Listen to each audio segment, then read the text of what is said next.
Bonjour à tous et bienvenue sur les tutoriels de ResiDéclic. Aujourd'hui nous allons nous intéresser à la fonctionnalité d'incident. Très pratique tous les jours. Alors comme d'habitude nous retrouvons avec un index avec la liste des derniers incidents.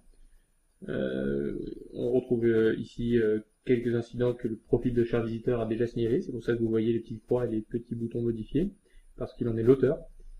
On peut trier ces incidents par en cours ou résolus, dans le sens est-ce qu'ils sont encore est-ce qu'ils ont été résolus ou est-ce qu'ils sont encore source de problème.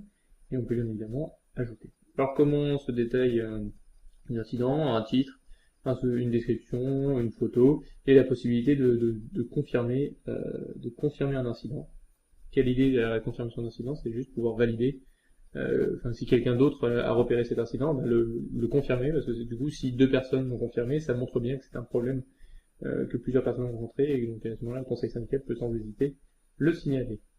Bien entendu, comme vous voyez, on peut modifier, on peut laisser des commentaires.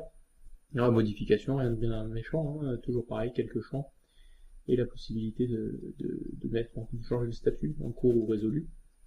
Donc l'idée, voilà, c'est vraiment de faire un outil fonctionnel pour alerter les gens rapidement dès qu'il y a un problème dans la résidence, pour éviter d'aller faire ses courses alors qu'on habite au 8e et que l'ascenseur est tombé en panne.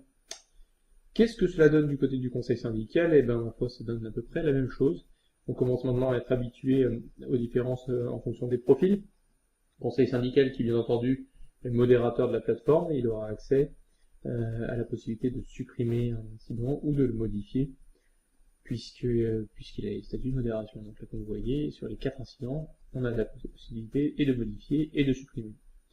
On va faire une petite démonstration. On va par exemple ajouter un petit incident en cours avec la date d'aujourd'hui qui est remplie par défaut. Une petite description, est-ce qu'on met une image? On va voir si on met une image. Une image en PNG qu'on ajoute. Une image va finir par se charger.